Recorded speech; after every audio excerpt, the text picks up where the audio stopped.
प्रश्न 5, अभाज्य गुणनखंडन की विधि से निम्नांकित में प्रत्येक प्रश्न का महत्तम समापवर्तक ज्ञात कीजिए। प्रश्न 5 है 72 और 48। तो 72 और 48 का अभाज्य गुणनखंड की विधि से महत्तम समापवर्तक ज्ञात करना है। तो पहले इन दोनों का अभाज्य गुणनखंड कर लेते हैं। तो अभाज्य गुणनखंड का मतलब हो गया अभाज्य संख्या से इसको भाग देना है।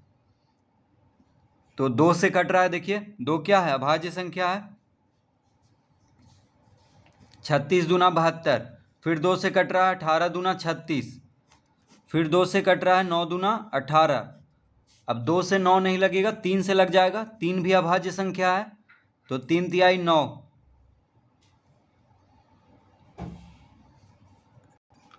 तो 3 क्या है, अभाज्य संख्या है, तो अब नहीं लगेगा। अब यहाँ पे करेंगे 48 का गुणनखंड। 2 से लग रहा है, देखिए 24 दूना 48,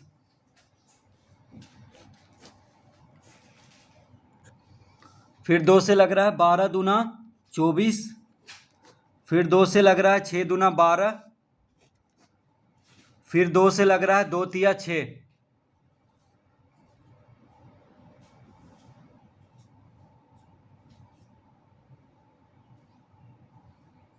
तो अब नहीं लगेगा क्योंकि 3 क्या है, अभाज्य संख्या है।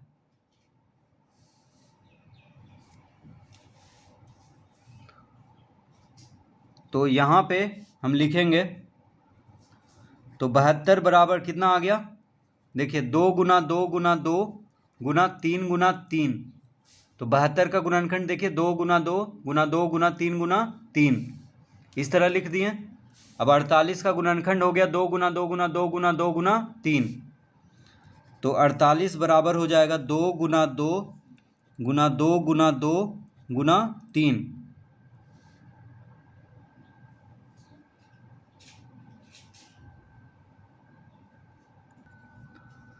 तो 72 और 48 का इस तरह से गुणनखंड कर देंगे।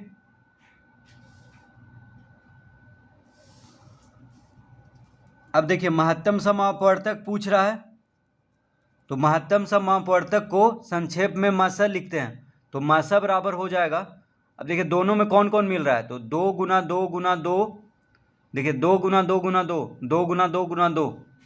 तो 2 जो है 3 बार देखिए इसमें है 2 गुना 2 गुना 2 2 गुना 2 गुना 2। तो इसको लिख देंगे 2 गुना 2 गुना 2, ये दोनों मिल रहा है। 3 देखिए एक है, यहाँ भी 3 है, ठीक है। तो गुना 3, यानी जो मिल रहा है उसको लिख देंगे। तो 2 मिल रहा है, देखिए 2 इसमें भी है 2 इसमें भी है, तो 2 लिख दिए। फिर 2 इसमें भी है 2 इसमें भी है, तो 2 लिख दिए। 2 इसमें भी है 2 इसमें भी है, तो 2 लिख दिए।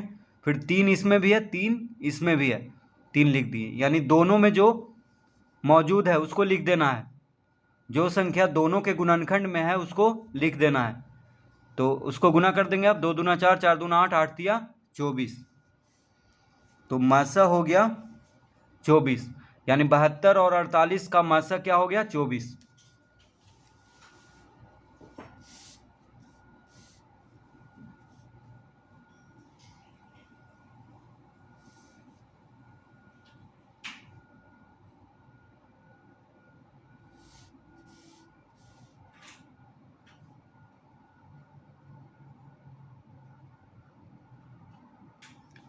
छठा प्रश्न, 196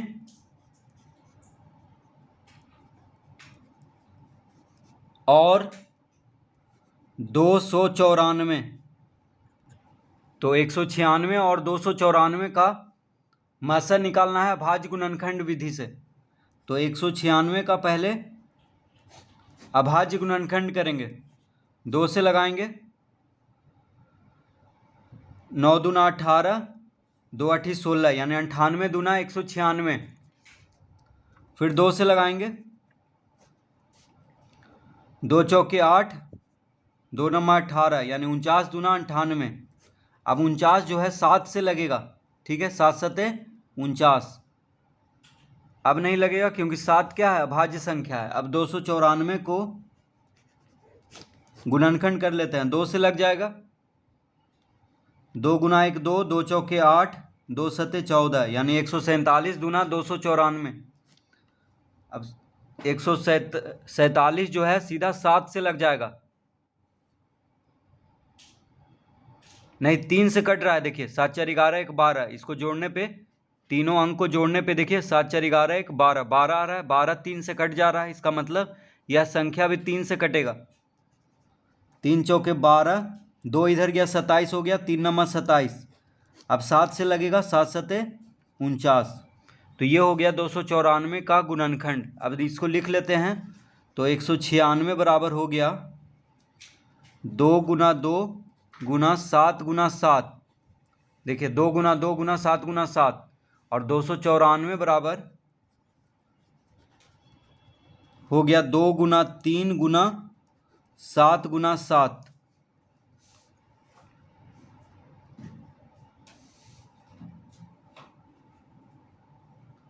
ठीक है, दोनों का गुणनखंड लिख दिए। अब दोनों गुणनखंड में देखेंगे कि कौन कौन संख्या दोनों में है, उसी को यहाँ पे लिखेंगे। तो लिखेंगे अतः मसा यानी महत्तम समापवर्तक बराबर हो जाएगा। देखिए 2 इसमें भी है, 2 इसमें भी है, तो 2 लिख लेंगे। 3 इसमें है लेकिन 3 इसमें नहीं है, तो 3 को नहीं लिखेंगे। 7 इसमें भी है, 7 इसमें भी है, तो 7 लिख लेंगे। 7 इसमें भी है, 7 इसमें भी है, तो 7 लिख लेंगे। तो कितना आ गया, 7 दूना 14, 14 सते 98। तो 196 और 294 का मासा हो गया 98।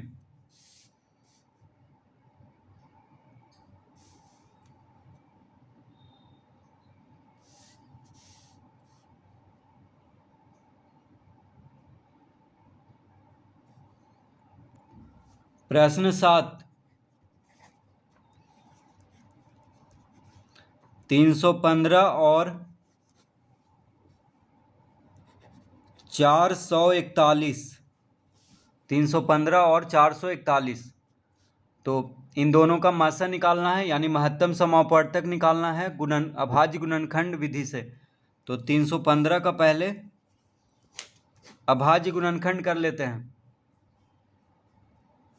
तो 5 3 8 1 9, यानी 3 से कट जाएगा। देखिए 315 जो है 3 से कट जाएगा।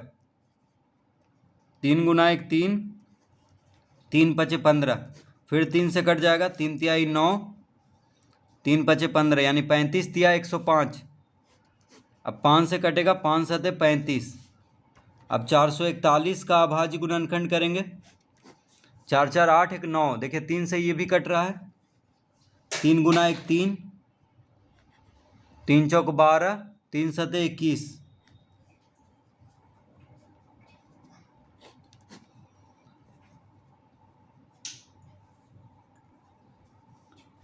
अब 3 से 147 को भाग देंगे तो 3 चौक 12, 2 इधर गया 27 हो गया, तो 3 नंबर 27। अब 49 7 से कटेगा, 7 सते 49। तो ये हो गया दोनों का अभाज्य गुणनखंड। अब यहाँ पे लिख लेते हैं। तो 315 बराबर हो जाएगा 3 गुना 3, देखिए 3 गुना 3 गुना 5 गुना 7, और 441 बराबर हो जाएगा 3 गुना 3 गुना 7 गुना 7।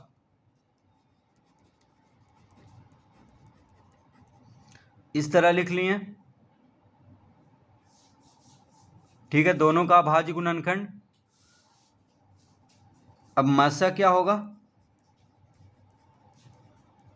तो दोनों अभाज्य गुणनखंड में जो संख्या दोनों में है, दोनों में मौजूद है, उसी को यहाँ पे लिखेंगे। तो देखिए 315 के गुणनखंड में 3 है, इसके गुणनखंड में भी 3 है, तो 3 यहाँ पे लिख लेंगे। फिर देखिए फिर 3 है और इसमें भी 3 है, तो एक और 3 लिखेंगे। 5 है इसमें, लेकिन इसमें 5 नहीं है, तो 5 को नहीं लिखेंगे। 7 है इसमें भी 7 है, तो 7 लिख लेंगे। अब इसको गुना कर देंगे तो कितना आ जाएगा, 3 तिहाई 9, 9 सते 63, यानी 315 और 441 का मासा हो जाएगा 63। तो इस तरह से